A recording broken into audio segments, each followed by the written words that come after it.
वंदे मातरम। नमस्कार, जय श्री राम।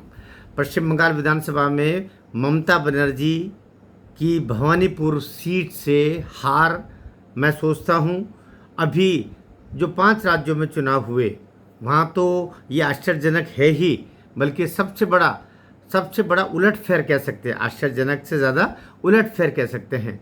इसके अलावा इससे पहले भी 2021 में जब शुभेंदु ने नंदीग्राम से ममता बनर्जी को हराया था, तब भी वो उलटफेर था। लेकिन भवानीपुर तो परंपरागत रूप से पहले ये 2011 तक कांग्रेस की सीट रही है, बहुत मजबूत सीट रही है। ये दक्षिण कलकत्ता का ही एक भाग है जिसको भवानीपुर परिसीमन के बाद 11 में इसका नाम भवानीपुर हो गया और ये तब से काम में आ रही है। तो यहाँ से अभी ताज़ा कि वह 15,000 वोटों से शुभेंदु अधिकारी के द्वारा हार चुकी है। ये ताज़ा खबर है और इसके द्वारा कई सारे मैसेज गए हैं कि ममता बनर्जी का उत्तरार्ध जीवन का अब खराब हो गया है। पूरे जीवन वो संघर्ष करके आती रही, लेकिन अंततः भतीजे ने इस तरीके से राजनीति का बंटाढार किया है, उसकी पार्टी का भी बंटाढार किया है।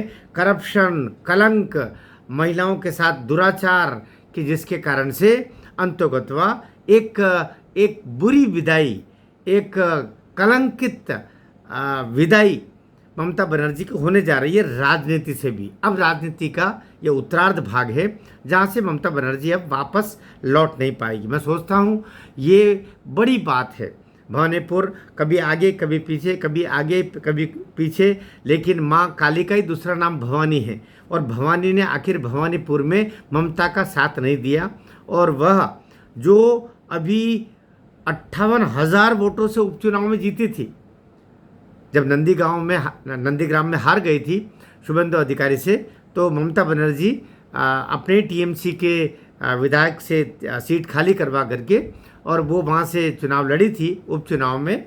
फिर उसे 58,800 कुछ वोट आए थे, अर्थात 58-60,000 वोटों से जीती थी। और अभी वो जब अभी घोषणा हुई है कि 15,000 वोटों से हार चुकी है, अर्थात 58 15 75,000 वोटों की। कोई कितना अलोकप्रिय हो सकता है। जनता में 3 तरीके होते हैं। एक, जनता जब किसी नेता को नापसंद करती है, फिर किसी नेता का विरोध करना शुरू करती है, फिर एक सीमा के बाद उस नेता से वो घृणा करने लगती है। मुझे लगता है ममता बनर्जी अभी पश्चिम बंगाल में ये चुनावों के नतीजे बता रहे हैं कि तीसरी अवस्था तक वो जा चुकी है, जब जनता नापसंद करना, विरोध करना, इसके बाद में घृणा करना की अवस्था तक चली जाती है।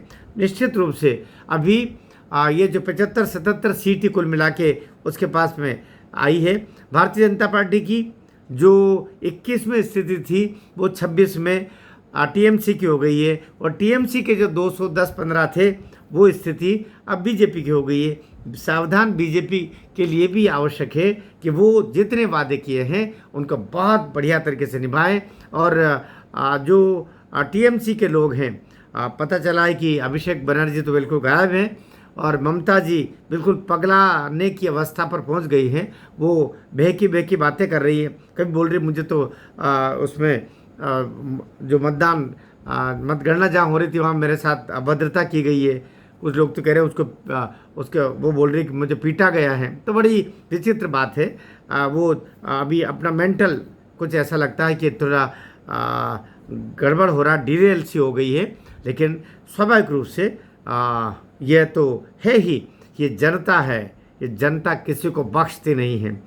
प्रभु श्री राम का कोई दोष नहीं था, उसके बावजूद भी उनके टीका टिप्पणियां करने में ये जनता पीछे नहीं रही है। जनता के कुछ लोग पीछे नहीं रहे हैं। ममता बनर्जी, आपके 15 साल के शासनकाल में तो इतने अपराध हुए हैं, इतने कलंकित कार्य हुए हैं कि जीवन का उत्तरार्ध आपका कलंकित होना अब स्वाभाविक ही है। तो ममता जी हार चुकी है, लेकिन सबक है उन नेताओं के लिए जो अपने आप को राजा धीराज समझ करके और ये सोचते हैं कि वो कभी हारेंगे नहीं। ये जनता है, ये दौड़ा कर पीटना भी जानती है। भारत माता की जय।